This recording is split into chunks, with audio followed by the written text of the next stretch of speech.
You, John Fitzgerald Kennedy, do solemnly swear. I, John Fitzgerald Kennedy, do solemnly swear. That you will faithfully execute the office of President of the United States. That I will faithfully execute the office of President of the United States. And will, to the best of your ability. And will, to the best of my ability. Preserve, protect, and defend the Constitution of the United States. Preserve, protect, and defend the Constitution of the United States. So help you God. So help me God.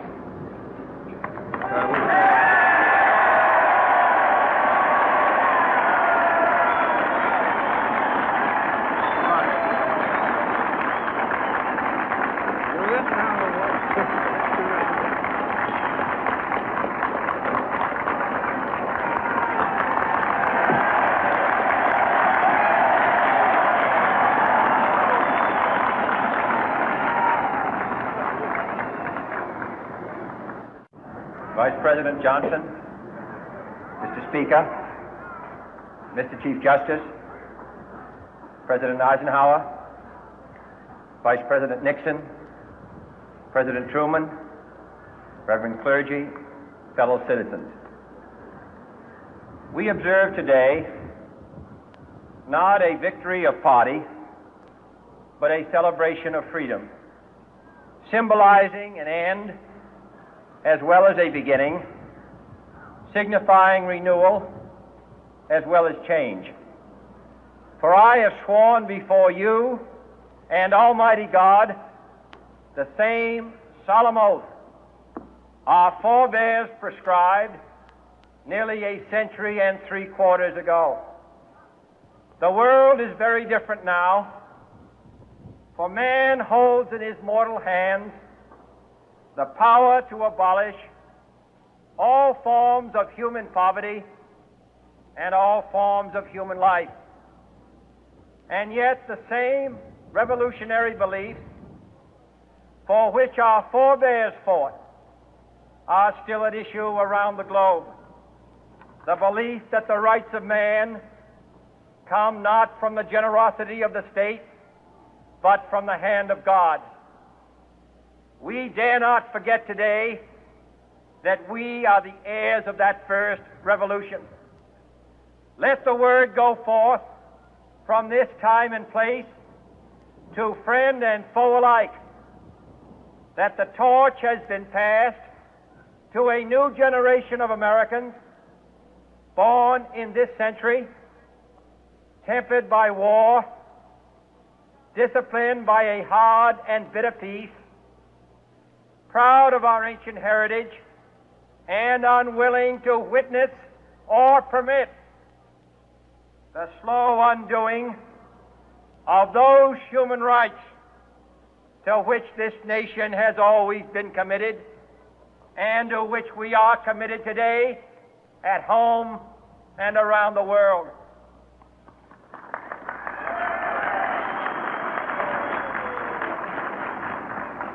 Let every nation know, whether it wishes us well or ill, that we shall pay any price, bear any burden, meet any hardship, support any friend, oppose any foe to assure the survival and the success of liberty.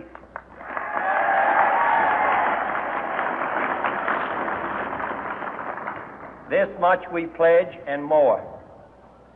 To those old allies whose cultural and spiritual origins we share, we pledge the loyalty of faithful friends.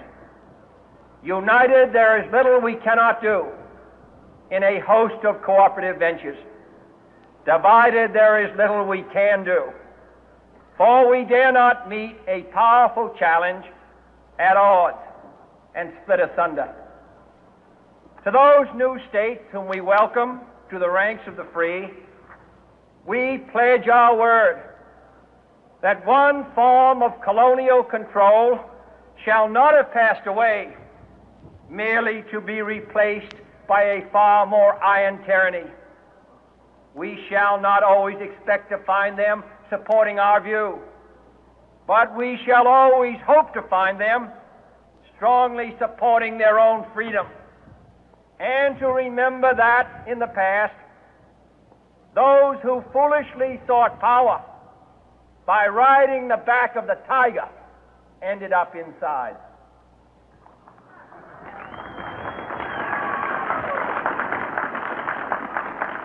To those people in the huts and villages of half the globe struggling to break the bonds of mass misery, we pledge our best efforts to help them help themselves for whatever period is required, not because the communists may be doing it, not because we seek their votes, but because it is right.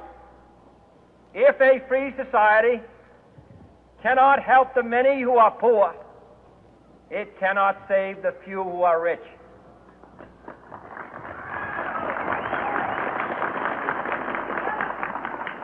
To our sister republics south of our border, we offer a special pledge to convert our good words into good deeds, in a new alliance for progress, to assist free men and free governments in casting off the chains of poverty.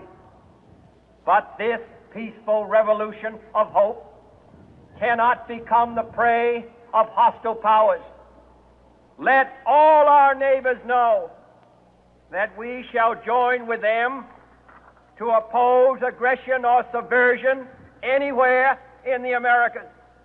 And let every other power know that this hemisphere intends to remain the master of its own house.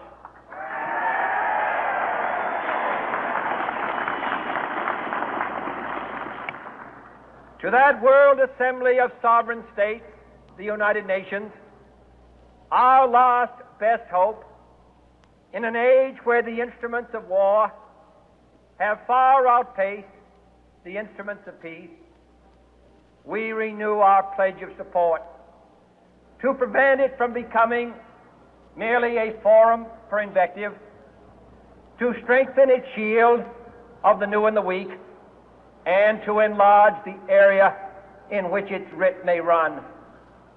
Finally, to those nations who would make themselves our adversary, we offer not a pledge, but a request that both sides begin anew the quest for peace.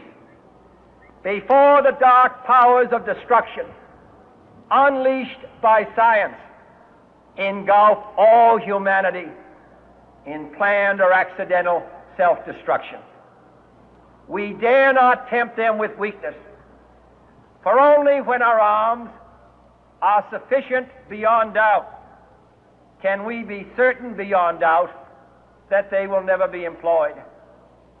But neither can two great and powerful groups of nations take comfort from our present course, both sides overburdened by the cost of modern weapons, both rightly alarmed by the steady spread of the deadly atom, yet both racing to alter that uncertain balance of terror that stays the hand of mankind's final war.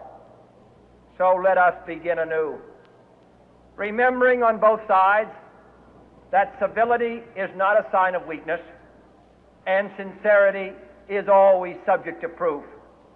Let us never negotiate out of fear, but let us never fear to negotiate.